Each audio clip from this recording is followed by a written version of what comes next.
الشيطان اللعين الرجيم بسم الله الرحمن الرحيم الحمد لله والصلاة على أهلها لا سيما على سيدنا ومولانا أبي القاسم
محمد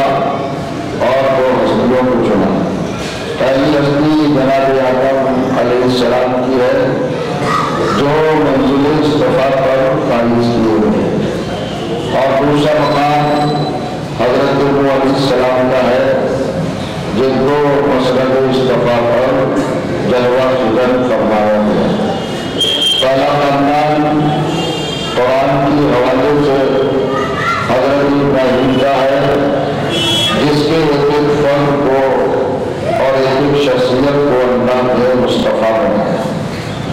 ان کا استعمال کیا، غیر بنایا، بیدار بنایا، مکمل صاحب کردار بنایا، اور اسی غیر پر، اسی راہ پر اور اسی طریقے پر اللہ نے حضرت ابراہیم کے پورے خاندان کو، پوری ذریت کو اور پوری نسل کو مصطفیٰ بنایا۔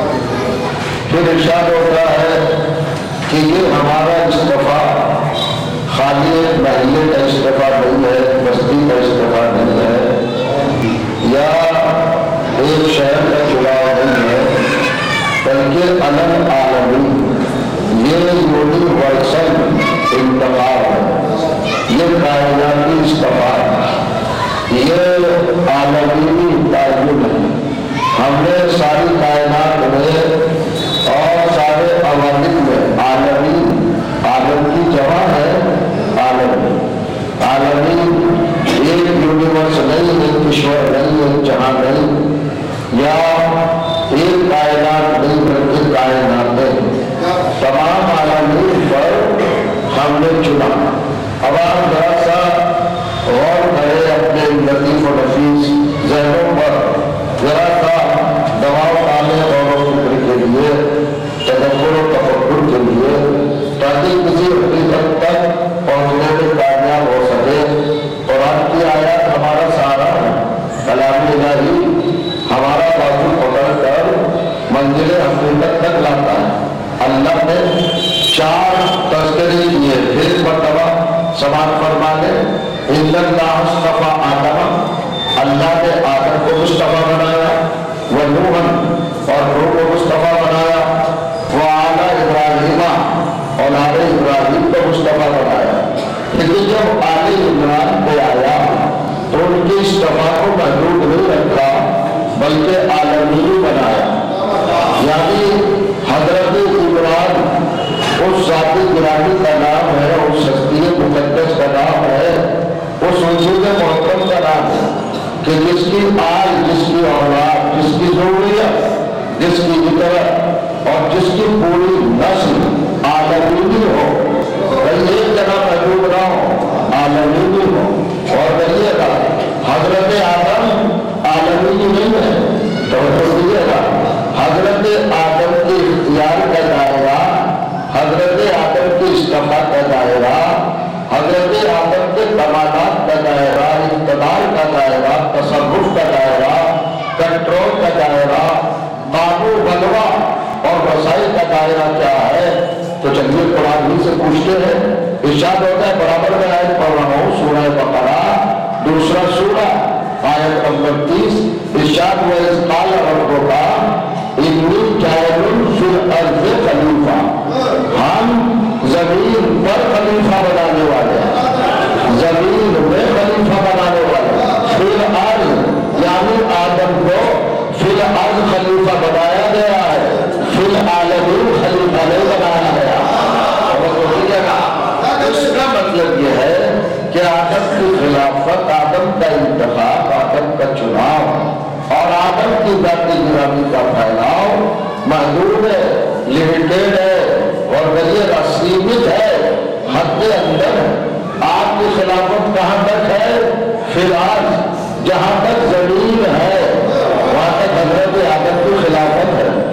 آسمانوں کی خلافت رہی ہے، چاند تاروں کی خلافت رہی ہے، ہواؤں، گھٹاؤں، فضاؤں پر خلافت نہیں ہے، کائنات پر خلافت نہیں ہے، بس زمین پر خلافت ہے۔ جہاں تک زمین ہے وہاں تک آدم خلیفہ ہے۔ توجہ فرمائے نا، پھر ایک مرتبہ دوہرا دو، فی الارض، یہ فی الارض کیا ہے؟ زمین تک محدود کر دیا، جہاں تک تصور ہوگا زمین کا وہاں تک آدم کی گورنمنٹ ہے، آدم کی حکومت ہے، آدم کی سلطنت ہے، اس کے آگے سلطنت نہیں ہے، اس کے آگے حکومت نہیں ہے۔ اور اگر آگے حکومت ہوتی تو جب جنت سے بھیجا تھا تو لباس اتروا کے ہمیں لے جاتا، اور کہیے گا یہ دیکھیے تو حضرت آدم کو بنایا زمین کے لیے خلیفہ، حالانکہ یہ انسانیت، یہ ہیومن بینگ، یہ بنی نوع آدم، یہ گروہ بشریت چونکہ سب سے آدم باپ ہے، گرینڈ فادر ہے، مولی سے اعلیٰ ہے، جد اول ہے، ابو البشر ہے، تو ہر مذہب حضرت آدم کی تعریف کرتا ہے۔ نام بدلے ہوئے ہیں، کہیں کچھ نام ہے، کہیں کچھ نام ہے، لیکن تصور اور کنسپٹ مشترک ہے، کامن ہے۔ ہر ایک کوئی مانتا ہے کہ ہر نیشن کے لیے، ہر قوم کے لیے ایک آدم ہے۔ حضرت آدم کو اپنا پوروج، اپنا پورے سے آنا سبھی مانتے، چاہے وہ یہودی ہو یا عیسائی ہو یا ہندو ہو یا مسلمان ہو یا نصارہ ہو، سب مانتے ہیں کہ حضرت آدم ابو البشر ہے۔ جب ان کی تخلیق کا مرحلہ آتا ہے تو ہر ایک کی کتاب آپ اٹھا کے دیکھیں، سب نے اپنے اپنی کتابوں میں لکھا ہے کہ ہمارا پوری سے اعلیٰ، ہمارا گرینڈ فادر، ہمارا فور فادر، ہمارا جد اعلیٰ آدم جنت میں پیدا ہوا، فردوس میں پیدا ہوا، جنت میں پیدا ہوا، سب لکھ رہے جنت میں پیدا ہوا۔ مگر جب میں نے قرآن پڑھا تو مجھے قرآن کی کسی آیت میں نظر نہیں آیا کہ حضرت آدم جنت سے بنے ہو یا جنت میں پیدا ہوئے ہو۔ جنت میں پیدا نہیں ہوئے، سب تو لکھ رہے کہ جنت میں پیدا ہوئے، مگر قرآن کیا کہہ رہا ہے؟ قرآن کہہ رہا ہے انی جاعل فی الارض خلیفہ، ہم نے آدم کو زمین میں بنایا ہے، جنت میں نہیں بنایا۔ اور اگر آپ پسند ہیں، آپ کسی پر اشراف کرتے ہیں اور آپ ڈٹے ہوئے اڑے ہوئے نہیں کہا حضرت آدم تو جنت میں پیدا ہوئے، تو یہ بتاؤ کتنے طبقے کے لیے پیدا ہوئے، کتنے دور کے لیے پیدا ہوئے؟ کہانی زمین کا خلیفہ بنے تو خود سوچو، جو زمین کا خلیفہ بنے وہ تو جنت میں بنتا ہے، تو جو پوری کائنات کا خلیفہ بنے اسے تو ایک قانون پنچایت سے بنانا ہے۔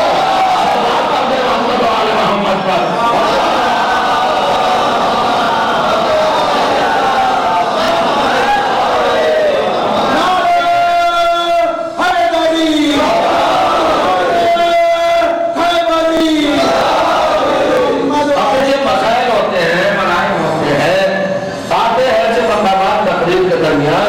جہاں ذہن رکھتا ہے سماعت تشویش میں مبتلا ہو جاتی ہے، انسان پریشان ہو جاتا ہے۔ ساری دنیا کہہ رہی ہے کہ آدم جنت میں بنے، مگر قرآن جنائی کر رہا ہے۔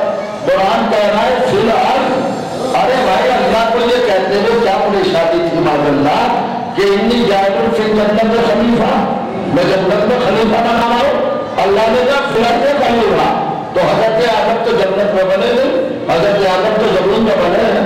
توجہ کیجیے گا، اب یہ وہ مسئلہ ہے جب کنٹراڈکشن پیدا ہو گیا، ساری دنیا کہہ رہی ہے جنت میں بنے، قرآن کہہ رہا ہے کہ زمین میں بنے۔ اگر قرآن کی بات مانتے ہیں تو سارے لوگ چھوٹتے ہیں، اور اگر سارے لوگوں کی بات مانتے ہیں تو قرآن چھوٹتا ہے۔ لیکن ہماری پرابلم یہ ہے کہ ہم نہ لوگوں کو چھوڑنا چاہتے اور نہ قرآن کو چھوڑنا چاہتے، تو مشکل تو کریٹ ہو گئی۔ اور یہ طے ہے کہ اگر مشکل کا وجود ہے تو کوئی مشکل کشا بھی ہوگا، یہ عدالت الہی کا تقاضا ہے۔ تو جب یہ مشکل کریٹ ہوئی، پرابلم سامنے آئی، تو اب انسان پریشان ہو کر دوڑا، کس سے پوچھے بھائی آدم کہاں بنے، آدم کہاں بنے، آدم کہاں بنے؟ قرآن نے تو کلیئر کٹ کہہ دیا فی الحال زمین میں بنے۔ آپ کچھ بھی کہتے رہیے، کہاں بنے؟ آسمان پہ بنے، آکاش پہ بنے، عنبر پہ بنے، جنت پہ بنے، فردوس پہ بنے، خود پہ بنے، کہاں بنے؟ ہمیں اس سے کوئی مطلب نہیں۔ قرآن کہہ رہا ہے فی الحال، توجہ چاہ رہا ہوں۔ تو جب یہ مسئلہ پھنسا اور مشکل درپیش ہوئی تو بڑے بڑے گناہ مولا کائنات کے پاس آئے۔ مولا قرآن تو کہہ رہا ہے کہ آدم زمین میں بنے، اور سب کہہ رہے ہیں کہ وہ جنت میں بنے، تو یہ کیا کرے؟ یہ تو ٹکراؤ ہو گیا، اختلاف ہو گیا، تصادم ہو گیا۔ میرے مولا نے مسکرا کے کہا کوئی پریشانی نہیں، کوئی مشکل نہیں، کوئی پرابلم نہیں، ایک ایسا مقام تلاش کر لو جو ایک ہی وقت میں زمین بھی ہو اور جنت بھی ہو۔ اور بلا فرمایا ایک ایسا پیلیس، ایسا مقام، ایسا مرکز اور ایسی جگہ تلاش کر لو جو ایک ہی وقت میں جنت بھی ہو اور وہ زمین بھی ہو، وہی آدم بنے ہیں۔ اب جو میں نے کتابیں کھگالنا شروع کی تو مجھے جناب مجلسی کی کتاب ملی حیات القلوب، تو حیات القلوب میں صاحب لکھا ہے کہ آدم کا پتلا، آدم کا جسم، آدم کا وجود نجف اشرف میں بنا۔ اور تو کہاں بنے حضرت آدم؟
کے افراد اور دنیا کے لوگوں تمہیں مبارک ہو، تمہارا باپ جنت میں بنا، مگر وہ جنت نجف اشرف ہے، علی کا گھر ہے۔ توجہ کریں آپ کی کیفیت کیا ہونا چاہیے ان بنائے پر مجھے نہیں معلوم، کہاں پیدا ہوئے، کہاں مخلوق ہوئے، کہاں بنائے گئے؟ نجف اشرف میں۔ یہی نجف اشرف جنت ہے۔ لوگ کہتے ہیں صاحب آپ کو تو ہر کو جگہ جنت نظر آتی ہے جہاں علی ہو، اور بھائی یہ تو طے ہے کہ علی کا مزار وہی ہے، علی کی قبر وہی ہے۔ چلو میں ایک حدیث پڑھتا ہوں، عالم اسلام نے جس کو تسلیم کیا ہے 100% مانتے، کسی نے انکار نہیں کیا، کسی نے اس بات سے ڈرائی نہیں کیا۔ توجہ نہیں دینا، قبر المومن روضۃ من ریاض الجنہ، ہر مومن کی قبر ایک باغ ہے جنت کے باغوں میں سے۔ اللہ مومن کی قبر کو جنت بنا دیتا ہے۔ اللہ جانے آپ کا عمل ہے، مجھے نہیں پتا آپ کا عمل ہے۔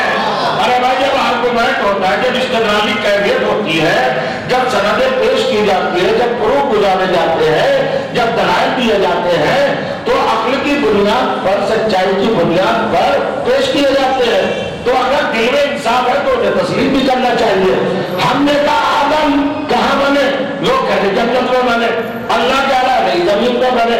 تو زمین ہم کو نظر آئی نجف اشرف کی، نجف اشرف ہے علی کا گھر۔ ہم نے کہا علی کا گھر ہی جنت ہے، جہاں علی ہو وہی جنت ہے۔ کہا علی جہاں وہ کیسے جنت ہے؟ ارے بھائی آپ کا دین کہہ رہا ہے جہاں مومن دفن ہو وہ جگہ جنت ہے، تو جہاں مومن دفن ہو جائے وہ جگہ تو جنت ہوگی، تو جہاں امیر المومنین دفن ہو جائے اس کو کیا ہوگی؟ سورت پر محمد و آل محمد پر۔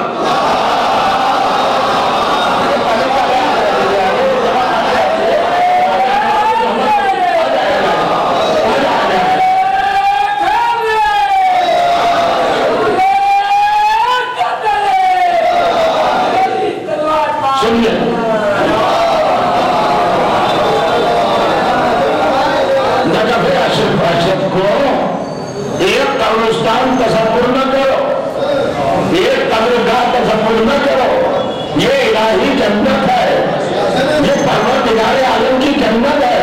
جو نجف میں چلا گیا وہ جنت میں چلا گیا۔ اسی سرزمین پر آدم کو سجدہ کرایا، یعنی اللہ نے بتا دیا کہ جو نجفی ہو جاتا ہے وہ اتنا بلند ہو جاتا ہے کہ فرشتوں کو اس کے سامنے جھکنا پڑتا ہے۔ سارے فرشتے جھکے، جبرائیل، میکائیل، اسرافیل، اسرائیل، دبائیل، راحیل، محمود، جتنے بھی فرشتے تھے، ہوا کے فرشتے، خلا کے فرشتے، فلا کے فرشتے، سب فرشتے جھکے نجف میں آدم کے سامنے۔ توجہ چاہ رہا ہوں، غور کریں، ایک نہیں جھکا تو اس کا حشر جانتے ہیں۔ آج بھی آپ لعنت پڑھ رہے ہیں، سب لعنت پڑھتے ہیں ابلیس پر، شیطان پر۔ کیا خطا تھی اس کی؟ کیا برا تھا اس کا؟ کیا کیا تھا اس نے؟ کون سی سرکشی، کون سی سرکاری، کیا کیا تھا گناہ، کیسے گناہ کیا تھا؟ یہ نجف میں جب سجدہ ہو رہا تھا آدم کو، یہ آدم کے سامنے نہیں ہوگا تو اس کو نکال دیا اللہ نے۔ سوالیے کے کہاں سے نکالا؟ علی کے گھر سے نکالا۔ علی کس کے چھوٹے بھائی ہیں؟ تو محمد کے چھوٹے بھائی ہیں۔ تو اب بھی نہیں سمجھے جو چھوٹے بھائی کے گھر سے نکالا جائے وہ تو شیطان ہے، تو جسے بڑے بھائی کے گھر سے نکالا جائے۔ دیکھیں کبھی کبھی آپ ایسے خاموش ہو جاتے ہیں جیسے رشتے داری کا کوئی غلط شروع ہو۔ سلام پڑھیے محمد و آل محمد۔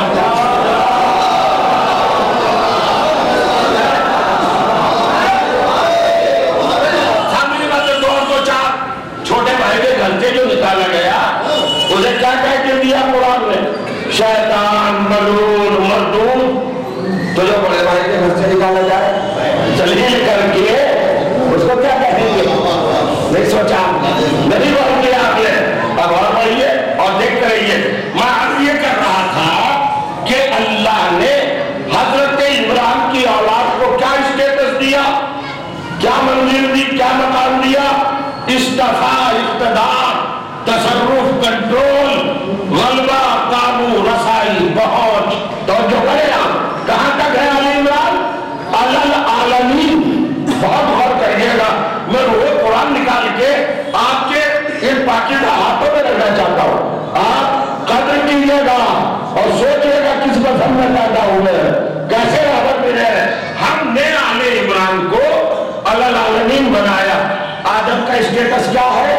امتیاز خالی زمین کا خلافت. اب اللہ نے کس کو چنا آدم کے بعد؟ نوحن، حضرت نوح کو چنا. تو حضرت نوح کا اسٹیٹس کیا ہے عزیزوں؟ اور وہ ہے سورہ اعراف 7واں سورہ قرآن مجید کا 36ویں آیت. لقد ارسلنا نوحا الی قومہ، ہم نے نوح کو ان کی قوم کا رسول بنایا، عالمین کا رسول نہیں بنایا. تو جناب نوح کی رسالت کہاں تک ہے؟ قوم تک. لمیٹڈ ہو گئی نا؟ انلمیٹڈ تو نہیں. حضرت آدم ہے زمین تک، حضرت نوح ہے قوم تک. جہاں تک زمین وہاں تک آدم، جہاں تک قوم وہاں تک نوح. اب بڑھئے آل ابراہیم، ابراہیم اور آل ابراہیم کا اسٹیٹس کیا ہے؟ تو قرآن سے پوچھو. یہ دوسرا سورہ سورہ بقرہ 124ویں آیت ارشاد ہوا ہے اذ ابتلی ابراہیم ربہ بکلمات فاتمہن قال انی جاعلک للناس اماما قال ومن ذریتی قال یا لا ننال الظالمین. اور جو میرے وہ وقت یاد کرو جب ہم نے ابراہیم سے چند کلمات کے ذریعے امتحان لیا اور وہ کامیاب ہو گئے. اور جب وہ کامیاب ہو گئے تو ہم نے ان کو انعام میں، پرائز میں، بدلے میں، عوض میں کیا عطا کیا؟ انی جاعلک للناس اماما، ہم نے تمہیں لوگوں کا امام بنایا. تو ابراہیم کائنات کے امام نہیں ہے، خالی لوگوں کے امام ہے. اور جو جہاں تک لوگ وہاں تک امامت، وہیں تک ہے امامت. شاید آپ سوچ رہے ہوں گے آدم کی خلافت محدود، نوح کی رسالت محدود، ابراہیم و آل ابراہیم کی امامت محدود. آل عمران کس اسٹیٹس کے ہے؟ انہیں محدود نہیں رکھا، العالمین، انہیں عالمین پر تابو دیا. ہر جگہ پر جو کرے گا انہیں عالمین ہی بنایا. میں جو اتنی محنت کر رہا ہوں آپ کے سامنے کیا بتانے کی خاطر، یہ سوچئے گا میں پروف یہ کرنے چلا ہوں کہ آل عمران کون ہے. اور قرآن میں یہ عمران کون سے عمران ہے جن کی اولاد کا تذکرہ ہے. غور کرے آپ، تھوڑا سا جاگے، بیدار ہو، اپنے آپ کو ایکٹیو کرے. یہ باتیں ہمیشہ نہیں ملتی ہیں اور یہ ہر صورت میں آپ کو تغیر کرنا پڑے گی. اللہ نے جو سسٹم بنایا، نظام بنایا، یہ استفا کا اپنا پروگرام بنایا، منصوبہ بنایا، تو اس میں اللہ نے اینگل کیا کیا رکھے ہیں. آدم کو بھی مصطفیٰ بنایا مگر زمین کے لیے، نوح کو مصطفیٰ بنایا قوم بھر کے لیے. آج جناب ابراہیم و آل ابراہیم کو مصطفیٰ بنایا خالی لوگوں تک کے لیے، مگر آل ابراہیم کو عالمینی بنایا. تو اب عالمینی کون ہوگا؟ غور کریں آپ، وہ عمران ہوگا اس آیت میں، وہ عمران ہوگا مراد جس کی اولاد عالمینی ہو.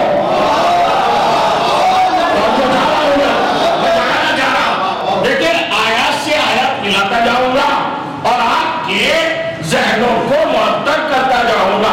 اگر آپ نے سن لیا تو آپ کے وجود میں خوشبو پیدا ہو جائے گی معرفت کی، جسے ہمیشہ محسوس کیجیے گا.